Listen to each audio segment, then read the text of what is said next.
Sziasztok!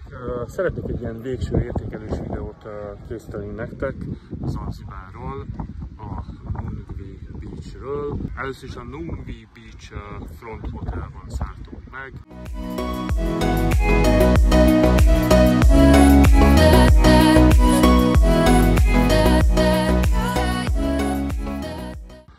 És a személyzet tényleg kitesz magáért, mindent megtesz, amit csak kérünk, tehát minden nap jönnek takarítani, friss ágynemű van, ki van takarítva. Amire számolnotok kell, hogyha ide jöttök Zanzibárra, és ez mindenhol érvényes, bármelyik hotelba mentek, az az elektromos áram.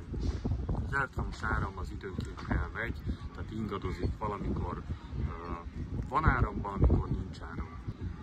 Amúgy a dugó az, hogyha Európából jöttök, akkor hozzatok el egy ilyen átalakítót, ami az Egyesült Királyságban is van, ez a 3 dugós.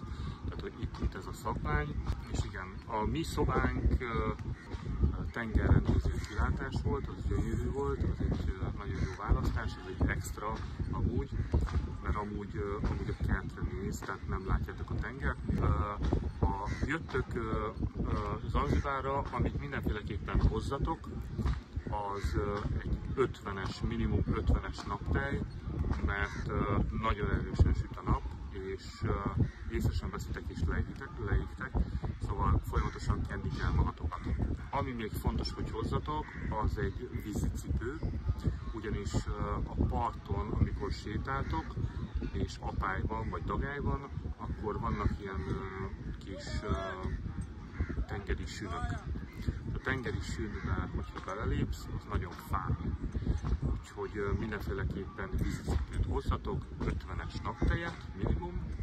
Ami még fontos, itt a helyiek elfogadják a dollárt, illetve elfogadják a tanzániai shillinget.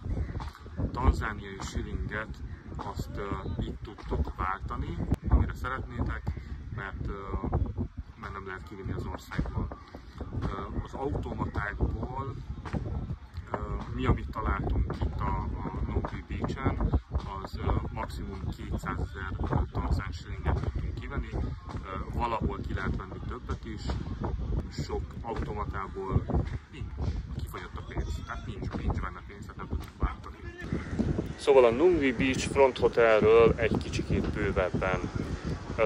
Szóval, mint már említettem, a személyzet mindent megtesz annak érdekében, hogy kényelmes legyen nektek.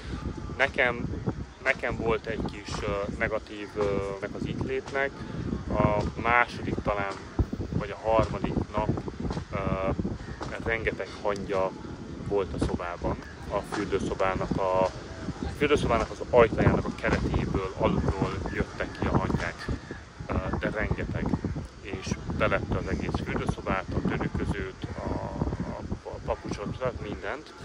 Egy picikét a mi hibánk is, tehát hogyha a hotelban szálltok meg, semmiféleképpen semmilyen kaját ne hagyjatok bent kint a pulton, vagy az asztalon, se banánt, se semmit, mert nagyon jönnek a hangyák, úgyhogy erre figyeljetek. Viszont amikor szóltunk a személyzetnek, akkor jöttek és gyorsan körbefújták ilyen hangyaírtóval, aztán utána még mindig nem tudtuk, hogy miért jönnek a hangyák, és akkor utólag jöttünk rá, hogy hát bennhagytuk a kávét, bennhagytuk a cukrot, bennhagytuk a banánt, bennhagytuk a kis süteményt, amit vettünk, mangót, meg ilyeneket, és hát erre jöttek a hangyák, úgyhogy egy picit a mi hibánk is, és nagyjából ennyi. Szóval a beach az gyönyörű, arra számoljatok, hogy bár azt írták, hogy itt nincsen apály, de van apály, amit most is látjátok a hátam mögött, apály van. Szerintem nagyon nehezen fogom itt hagyni ezt a szigetet, mert az embereknek a mentalitása nagyon-nagyon tetszik. Bár szegényen élnek, viszont boldogok az emberek, és ez nagyon-nagyon fontos. Megismerkedtünk itt egy pár helyi árussal, és ha a Nungvi Beach Front Hotelban szálltok meg, vagy a közelében, akkor tudom őket ajánlani. Mangót, banánt, kókusz, amit fölvág, meg tudtok hívni, hogyha szeretitek. Elmenni mondjuk egy naplementés hajókázásra, jetskizni szeretnétek esetleg, őket nagyon szívesen tudom ajánlani, illetve hogyha érdekel titeket a búvárkodás, akkor az is itt van egymás mellett ez a három. Tudtok búvárkodni is, és nagyjából ennyi. Szóval a beach az gyönyörű,